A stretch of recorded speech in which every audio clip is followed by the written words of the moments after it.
देख रहे हैं जनमत आवाज।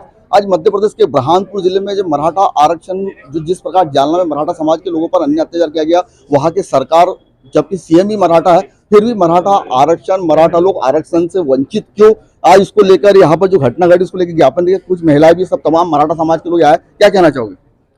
मैं ये कहना चाहती हूँ कि जैसे महाराष्ट्र में जो आज घटना घड़ी है जालना जिले में, वो बहुत निंदनीय है।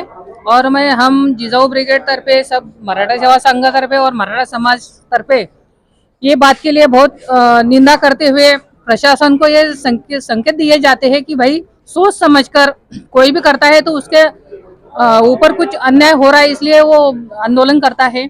भूखे पैसे लोग हैं, उसमें छोटे बच्चे, बूढ़े, उन पर अत्याचार और बर्बरता से उनको पर जो लाठीचार्ज हुआ उससे बहुत निर्भयता के साथ में उन्होंने बहुत अन्याय किया हुआ है। और मराठा समाज अपना न्याय हक की लड़ाई लड़ रहा है।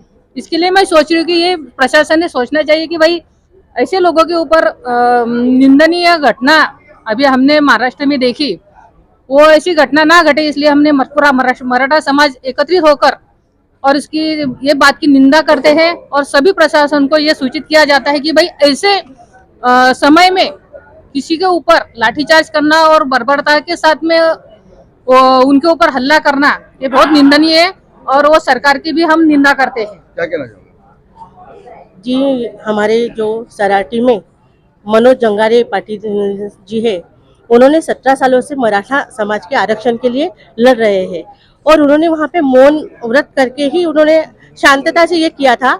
लेकिन सरकार द्वारा उनके सभी सदस्यों के ऊपर लाठीचार्ज किया गया, जिसमें बुजुर्ग भी थे, महिलाएं भी थी। महिलाओं के ऊपर, बुजुर्गों के ऊपर अचानक आकर अगर ये लाठीचार्ज करते हैं तो इसका शासन को विरोध करना चाहिए। और हम मराठा समाज के सभी एकत्रित होकर हम बता देंगे कि हम सब एक है, हमारे मनोज भाई अकेले नहीं है, हम पूरे मराठा समाज के सभी सदस्य उनके साथ में हैं। हमारे साथ में मराठा समाज के अध्यक्ष सर, क्या जिस प्रकार से अगर देखा जाए ओबीसी जाति की जनगणना हो या मराठा आरक्षण की मुद्दा हो, तो तमाम जहाँ भी अगर देखा जाए तो पूरे अन्य जो प्रदेश है जहाँ बीजेपी सरकार नहीं, वहाँ पर सबको बराबर लाभ मिल रहा है। यहाँ भी कमलनाथ ने कहा कि 27% वो आप देंगे, लेकिन जिस प्रकार से अगर देखा जाए तो क्या ओबीसी को क्या आगे और लड़ना पड़ेगा? नहीं, एक्चुअल हो रहा क्या है कि हम लोग जो मराठा समाज जो मांग कर रहा है, हम लोग अलग से आरक्षण की मांग नहीं कर रहे। बड़ी शुरू से मांग है ये कि हमको ओबीसी में से आरक्षण दिया जाए। 12% की मांग हम लोग कर रहे हैं, जो 27% आरक्षण मिल रहा है। और हम लोग चाह रहे हैं कि यार मध्य प्रदेश में भी कुंभी समाज अगर आप कुंभी है तो आपको आरक्षण दे रहे, लेकिन मराठा समाज को आरक्षण आज भी नहीं है। तो हम मराठा काफी वर्षों से हमारी मांग चलती आ रही है और अभी हम वही मांग कर रहे हैं कि भाई मराठा समाज को भी इसमें आरक्षण मिले। जिस प्रकार महाराष्ट्र सरकार इतना पूरा मराठा विधायक ज्यादा, आमदार सब ज्यादा, सीएम भी वही है, फिर भी अधिकार से वंचित क्यों? अधिकारों से वंचित यही है कि भाई अलग से आरक्षण देने के लिए दिक्कत ये आ रही है कि भाई अलग से मराठा समाज को नहीं दे पा रहे। और मराठा समाज शुरू से मांग कर जा रहा है कि हमको आरक्षण अलग से नहीं चाहिए, हमको आरक्षण चाहिए ओबीसी में से जो 27% आरक्षण मिल रहा है, उसमें हमको 12% आरक्षण मराठा समाज को दे दो। हमारे साथ गज्जू भाई क्या कहना चाहोगे? देखिए, आंदोलन करना और शांतिपूर्ण आंदोलन करना ये शुरू से ही मराठा समाज में एक अपनी अलग से पृष्ठभूमि है। आपको ज्ञात करा दूं कि 2017 में एक सकल मराठा समाज के द्वारा एक मराठा मुक्त मोर्चा जिस तरह से निकाला गया था और वो बहुत ही शांतिप्रिय था। हम स्वतंत्र भारत के नागरिक हैं और हर किसी की इच्छा, अपनी मांग, अपनी इच्छा जाहिर करने की है। उस दिन जो भी घटना हुई वो बहुत निंदनीय है और इसके लिए निश्चित रूप पर कार्रवाई होनी चाहिए। पाटिल साहब, एक बात बताना चाहता हूँ, जिस प्रकार सवर्णों को 10% आरक्षण रातों रात पार्लियामेंट में पास हुआ था, लेकिन ओबीसी है, तमाम लोगों के लिए संघर्ष करना पड़ता है। हमारे विधायक भी है, सांसद भी है, लेकिन अगर उनके कुछ भी, लेकिन वो 10% पास कर लेते हैं, लेकिन हमको तो कई सालों से हमारी मांगे वो पूरी क्यों नहीं हो पाती है? देखिए, जैसे ही जनगणना और ये सारी चीजें हो जाएगी, निश्चित रूप पर वो चीजें भी यानी सारी क्लियर हो जाएगी और हम लोगों को भी आरक्षण मिल जाएगा। हमारे साथ में प्रमोद भाई सर, क्या कहना चाहोगे? क्या है, अभी ये जो मराठा जो आंदोलन हमारे आरक्षण के लिए चल रहा था, ये कम से कम विगत 10 साल से चल रहा है और इसकी ठिनगी जो है ये 2 साल से ज़्यादा व्यापक रूप में हुआ। अब दुर्दैव यही है कि शासक भी मराठा, प्रशासन भी मराठे और मांग करने वाले भी मराठे। और मराठों का यही दुर्दैव है कि वैचारिक पातड़ी जो है वो किसी के साथ बंधी हुई है, राजकीय लोगों की, और वो वैचारिक पातड़ी बहुजनों के कल्याण के लिए कोई भी स्टेप नहीं लेने दे रही है। सबसे बड़ी दिक्कत यही है। और मराठा सेवा संघ ने ही इसी की शुरुआत की थी, खेड़ेकर साहब ने ही इसकी शुरुआत की थी और ये इतना व्यापक आंदोलन हुआ। और ये जो परसों जो घटना घड़ी है अंतराल सराठी के अंदर, ये तो बहुत ही निर्लज्जपना की हद हो गई है।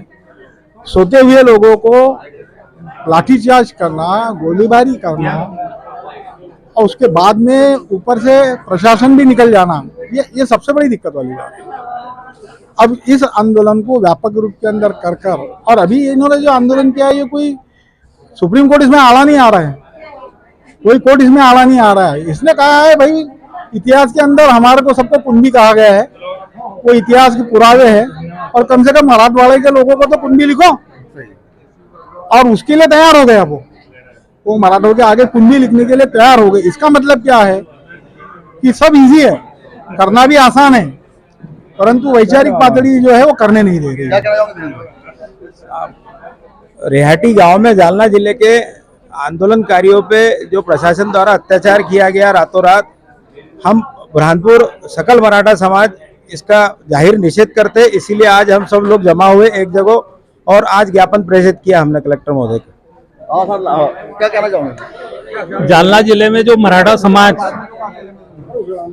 वहाँ पे जो अत्याचार मराठा समाज पे जो आंदोलन के लिए वहाँ लोग जमा हुए थे, महिलाएं जमा हुई थी और उन पे जो अत्याचार वहाँ की गवर्नमेंट ने किया है, हम उसका निषेध करते हैं। भारतीय जनता पार्टी ओबीसी को अधिकार देना चाहती है, नहीं देना चाहती? क्यों ओबीसी पर ओबीसी जनगणना बीजेपी सरकार ने कराई है? बीजेपी सरकार ओबीसी वालों को नहीं चाहती है, वो ऊंचे लेवल जो खानदानी है ब्राह्मण समाज उनको ही लेके चलती है, इसलिए ओबीसी पे लाठीचार्ज हुआ है। क्या कहना चाहोगे लाड़े साहब? ये काले कपड़े जो है ना, ये इसीलिए है कि हम महाराष्ट्र के जालना जिले के जो गांव में मराठा समाज के ऊपर सरकार ने अत्याचार किया है, उसके निषेध में आज मैं काले कपड़े पहनकर उसका निषेध व्यक्त करने के लिए यहाँ हाजिर हुआ। धन्यवाद। हमारे साथ में सर क्या कहना चाहोगे? देखिए, जो घटना हुई है वो निंदनीय है, इसमें कोई दो राय नहीं। और पूरे